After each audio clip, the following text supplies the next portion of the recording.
Hey, so today I will be explaining the expense tracker app. So in uh, the,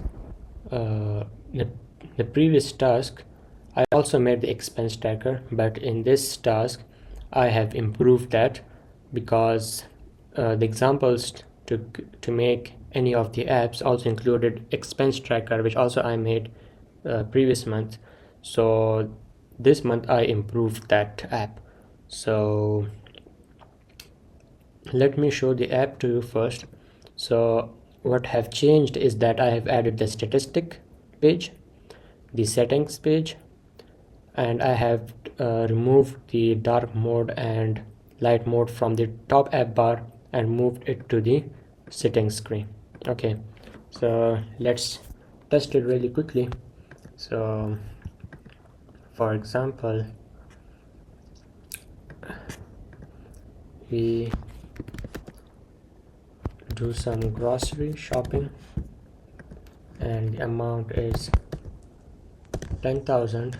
It is food, okay, and the expense date is today and it is paid, and we write something here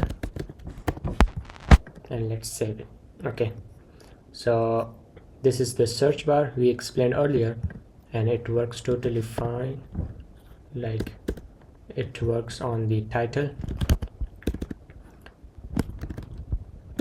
Okay, so today's total spending is 10,000, and let's see the statistics. So here you can see all time spending, and this month's spending is 10,000. So the last two spendings are from the last month. You can see the date, it is February 22, and now this is on April 12th. So this month is 10,000, and this is of the paid. So if you go to the detail, so you can see this one is paid, grocery is also paid, petrol is pending, so this will not be added here.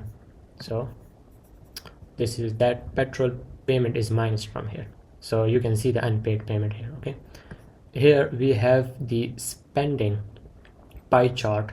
So for food we have 93% of the total spending, and for transport we have 7%. Okay, so let's add something else here. Health, for example, visit to a doctor, and amount is for example 5,000, and let's write let's test that it works for a larger screens, for like let's test the form validation. So let's copy this and let me write it again and again. So you can see you cannot write it anymore. So I have there is a limit to how much you can extend this title. Okay, so now I will remove this again. Okay, and write an optional note. I was not feeling well. Let's save this. Now let's see the statistics. So now you can see the health portion here, that is 25%, right? Okay, we have the bar chart here, so you can see of the last 7 days. So on Sunday we have spent this much, and you have a line chart here, so it gives you the whole monthly trend. So as I told you, these first two we have 2 of February, right? This one, petrol and lunch, so it is here. And now here we have the spending of 2 days, that is in April. So on March it is down, so we have done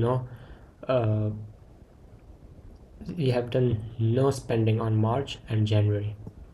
Okay, so this is it, and we have a setting screen that shows the version and the app name and the dark and light mode. Okay, and for the data, it is stored in Hive.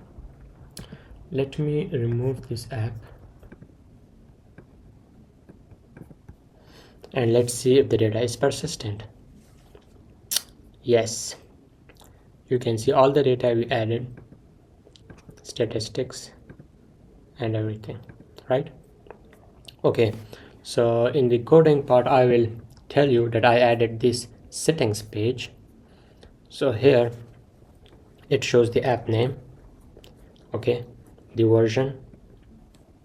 So I have added this version as a text. In later versions I will write the exact logic here to extract the real value of the version. And as this was not part of the real task requirement, so I haven't implemented this.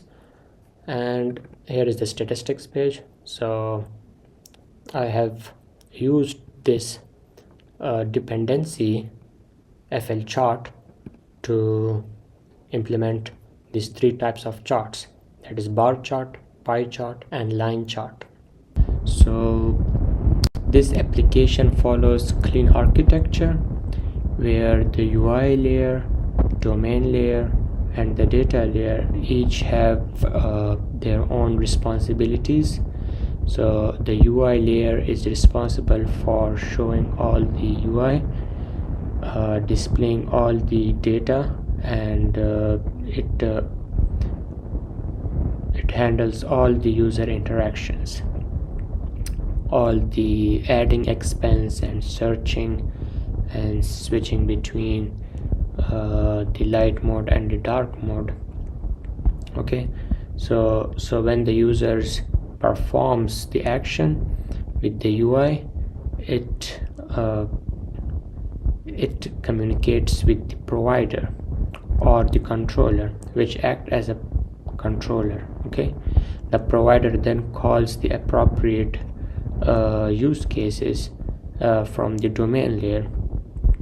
Each of these use cases, that is add expense, delete expense, get expense and update expense, they have all the business logic of the application. Okay, so after that these use cases then interact with the Hive database in the data layer. So here we have the Hive database,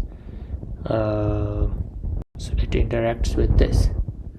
So once the data is processed in the local storage, then it is processed, and if the data is added or deleted, it shows the result back in the UI. So this is how the data flows